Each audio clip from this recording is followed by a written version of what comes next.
যত রোদ ততই কষ্ট কৃষকের জন্য।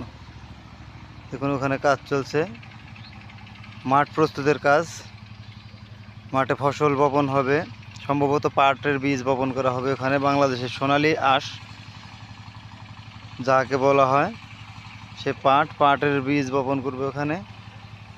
এপাশ দিয়ে ভুট্টা উঠে গেছে, ওই পাশে ধান বপন করা হয়েছে, এখানে কিছু সবজি চাষাবাদ করা হয়েছে। মাঝখানে আঁকাবাঁকা মেঠো পথ, গ্রাম বাংলার কাঁচা মেঠো পথটি রয়েছে। এটি আমাদের গ্রামে ঢোকার রাস্তা, প্রবেশ পথ। আমি মোটরসাইকেল নিয়ে প্রতিদিন এই রাস্তায় যাতায়াত করি। অত্যন্ত চমৎকার রাস্তা।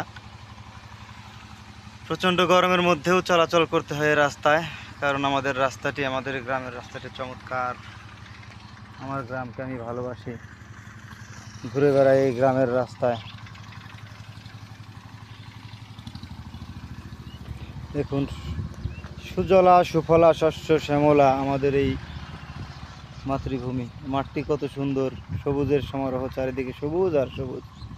চতুর্দিকে ধান বপন করা হয়েছে, বিভিন্ন প্রকার ধান, মাঝে মাঝে সবজি রয়েছে।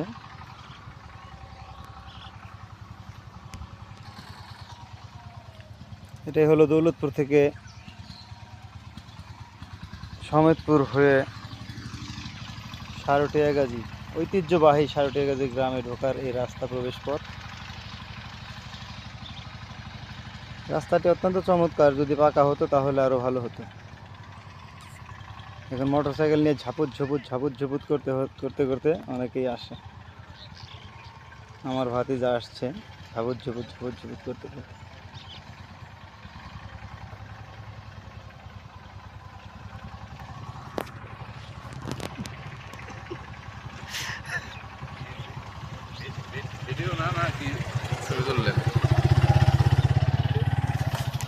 ফুল ভিডিও হবে, কোনো ছবি নাই।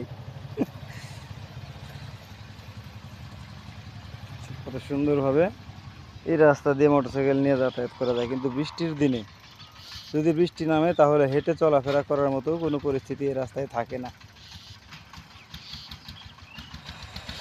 যারা একদম প্রত্যন্ত অঞ্চলে ঘুরতে পছন্দ করেন তারা চলে আসবেন দৌলতপুরের পার্শ্ববর্তী, দৌলতপুরের সীমানায় নাগরপুর থানার এই সারটিয়াগাজী গ্রাম, দক্ষিণ ইউনিয়নের।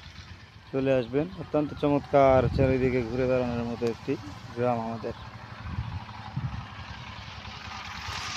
সবাইয়ের জন্য শুভকামনা রইল, ভালো থাকবেন সবাই। আসসালামু আলাইকুম, দেখা হবে অন্য কোনো দিন।